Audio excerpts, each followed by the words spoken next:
there's a couple of items that I haven't been talking about, but based on what happened in a game last night and people being really upset about it, I'm going to go ahead and have a little chat about it.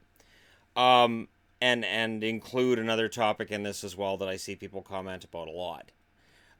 Embellishment. So we'll start with embellishment. Lakeinen takes an embellishment penalty last night. Montreal fans lose their mind. Comment section on my videos was immediately, I can't believe this call. Can you talk about this call? Here's the tricky part.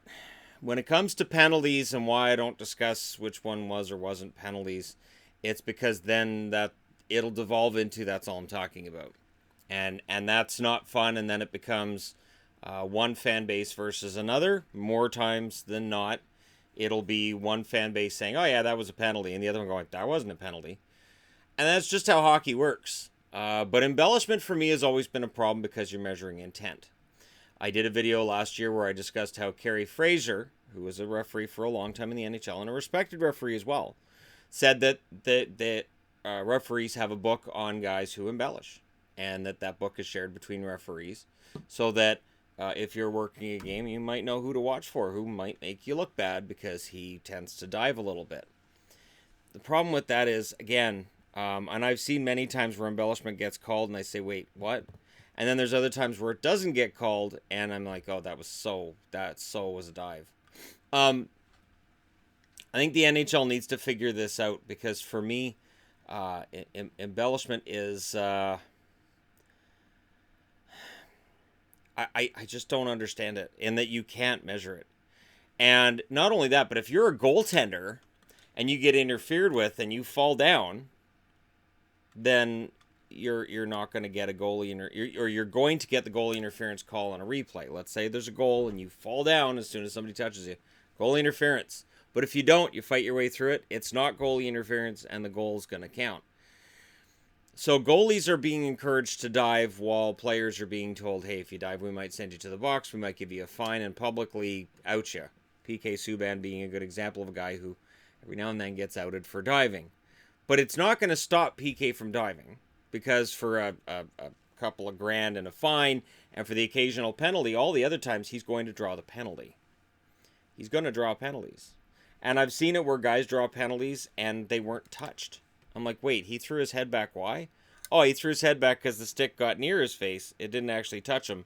But because of the way he threw his head back and the angle where the referee was, the referee called a penalty. It's still embellishment. But again, it's impossible to manage. And then the other part of this two-headed monster is face-off violations. That's a problem. Face-off violations, I understood it in the beginning, and I thought, okay, so players are going to get it. But now it's getting ridiculous. How many times a period now are we seeing a linesman throwing guys out of the circle? It has got absolutely ridiculous. And it's to the point where late in the game, you just throw two centers on the ice if you're a coach. You make sure you've got two centers on the ice because you know somebody's probably going to get thrown out. And then if the second guy gets thrown out, it's a penalty. And a lot of old school hockey people are saying the same thing. Drop the puck. Just drop the puck. I did in a couple of reviews show that, face-off numbers, it's nice and it's fine, but the only time the face-off makes a huge difference. Very end of the game, power play can make a big difference, but you're going to have turnovers. You're going to have your team wins the face-off and then loses the puck, and vice versa. You lose the face-off, but you win the puck right back. And that's not a stat that gets measured. Winning the face-off and losing the puck 10 seconds later. It'd be interesting if somebody started tracking that, but in the days of advanced stats, I could see us eventually getting there. Average time that you hold the puck before you lose it in a turnover. I'd hate to be the guy trying to measure that. But anyways, it is ridiculous, and when you combine these two things, it can really be frustrating to watch hockey. Because, again, you're measuring intent. And it's measuring intent when you're throwing a guy out of the circle. You're cheating. I am? Okay. Sorry. And the funny thing is, cheating on the face-off was an art 30 years ago. Joel Otto was an artist when it came to cheating on the face-off. He wasn't the only one. There were a lot of guys. Sometimes the shorter guy's able to cheat. Because he can just get his head under the other guys so the other guy can't see the puck. That kind of thing. cheating on the face-off is nothing new, and the NHL is seemingly putting its foot down on anybody and everybody who might cheat on the face-off. And yet I think as fans we can agree it's not something that we think needs to be enforced this much, that it can take 20 seconds to drop a puck. It is ridiculous. And it's weird because, you know what, I'm going to throw a third thing in here. Penalty against the Flames the other night for delay of game because they take too long to line up after a face-off. Okay, fine. But how many times do we see linesmen, or after an icing? So after icing, you have 30 seconds. How many times do we see linesmen after an icing? Okay, you're out. Okay, wait, you're out. Well, like, it's so weird because, like, shouldn't the linesman have to know? Linesman, doesn't matter. They can take as long as they want. So technically, a linesman could give that defending team a rest unintentionally.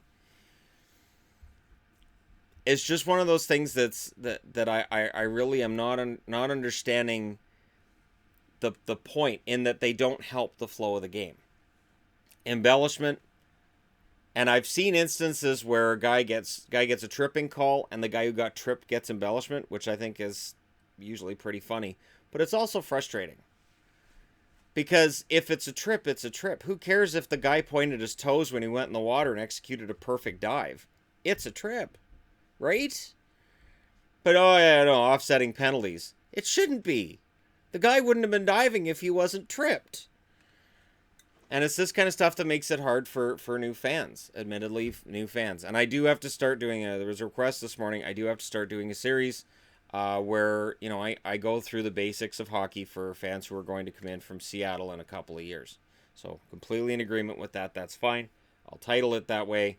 And I'll have its own playlist for it. I'll probably put it under the 2019 Seattle expansion playlist. But, it's stuff like this that makes it really hard.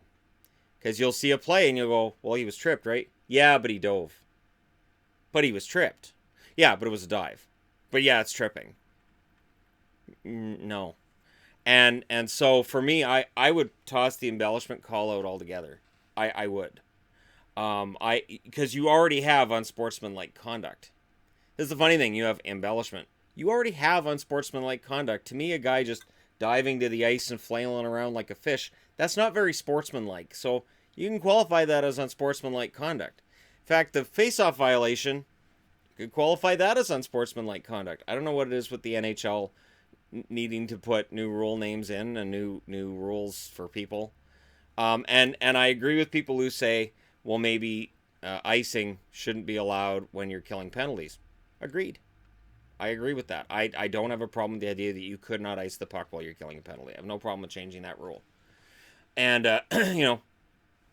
that would help power plays, and it would mean that a power play would be more exciting to watch, because then guys have to get to center ice before they dump the puck in. Hockey is a good game. It is. And the NHL rules are pretty solid. There really isn't a whole lot to pick apart. But when your team can get a penalty because a referee looks at a play and goes, I think he drove there. He may not have, but I'm pretty sure he did. That's tough to take. I do not envy the job that a referee has in this game. It is faster than it's ever been. The players are bigger than they've ever been. And it can be really hard when guys are fighting along the boards to catch everything. And it can be really hard when you see it from the wrong angle to exactly describe what's probably happening in front of you. So you may miss an elbow, or you may call something that wasn't there. I do not envy the job that referees have in this league. But I really think they need to look at the whole face-off violation thing and figure something out that's not going to be so time-consuming. Because it's the amount of time it's taking to drop the puck that's making people mad. And it's just really, really frustrating. But anyways, I'd be interested to know what you guys think. Embellishment. Keep it, drop it. Who makes that decision? Does Toronto call? That'd be hilarious if the league called. That was a dive. Just, people would love that. So that kind of thing. Let me know what you guys think about how to solve these just minor and yet frustrating issues with the game.